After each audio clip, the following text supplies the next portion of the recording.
Hi, ഞാൻ മുഹമ്മദ് ഇഷാം. എല്ലാവർക്കും എന്റെ പുതിയൊരു വീഡിയോയിലേക്ക് സ്വാഗതം. എന്റെ വീഡിയോ നിങ്ങൾക്ക് ഇഷ്ടമാവുകയാണെങ്കിൽ ലൈക്ക് ചെയ്യാനും ഷെയർ ചെയ്യാനും സബ്സ്ക്രൈബ് ചെയ്യാനും മറക്കല്ലേ. എന്നാൽ നമുക്ക് വീഡിയോയിലേക്ക് കടക്കാം. ഏറ്റവും കൂടുതൽ രാജ്യങ്ങൾ ഉള്ള ഭൂഖണ്ഡം ഏത്? ഉത്തരം ആഫ്രിക്ക.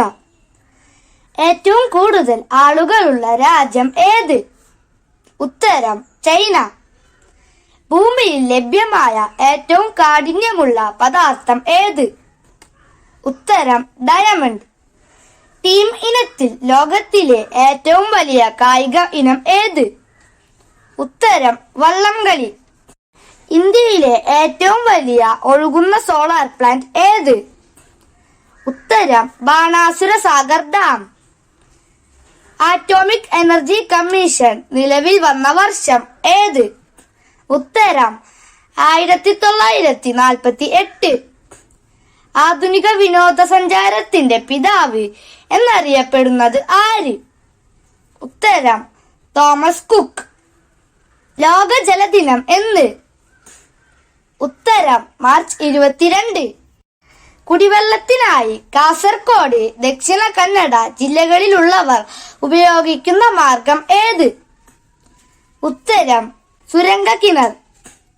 ആർട്ടീഷ്യൻ കിണറുകൾ ആദ്യമായി പ്രചാരത്തിലുണ്ടായ സ്ഥലം ഏത്? ഉത്തരം ഫ്രാൻസിലുള്ള ആർട്ടോയ്സ്. ശിലകളെ കുറിച്ച് പഠിക്കുന്ന ശാസ്ത്രശാഖ ഏത്? ഉത്തരം ശിലാവിജ്ഞാനീയം. ശിലകൾ നിർമ്മിച്ചിരിക്കുന്ന ഘടകങ്ങൾ അറിയപ്പെടുന്നത് എന്ത്? ഉത്തരം ധാതുക്കൾ. 2023 ഏപ്രിൽ 28 അന്താരാഷ്ട്ര ബഹിരാകാശ നിലയത്തിൽ നിന്ന് പുറത്തു കടന്ന ആദ്യത്തെ അറബ് ബഹിരാകാശ സഞ്ചാരി ആര്? ഉത്തരം സുൽത്താൻ അൽ നയാദി. ഇന്ത്യയിലെ ആദ്യത്തെ വാട്ടർ മെട്രോ എവിടെയാണ്? ഉത്തരം കൊച്ചി. ഓസ്ട്രേലിയയുടെ പരമോന്നത സിവിലിയൻ ബഹുമതി ലഭിച്ച ഡാറ്റാ സയൻസ് ചെയർമാൻ ആര്?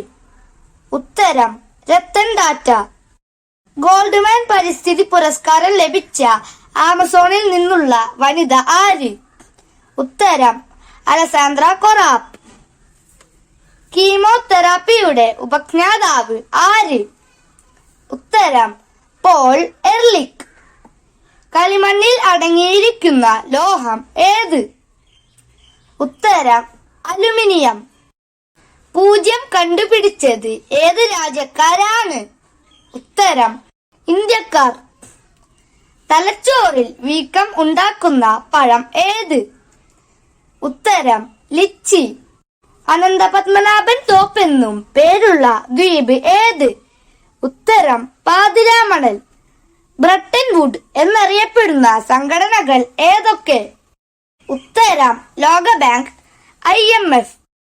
വിവരാവകാശ നിയമം നിലവിൽ വന്നതോടെ പിൻവലിക്കപ്പെട്ട നിയമം ഏത്? ഉത്തരം 2002 ഫ്രീഡം ഓഫ് ഇൻഫർമേഷൻ ആക്ട്.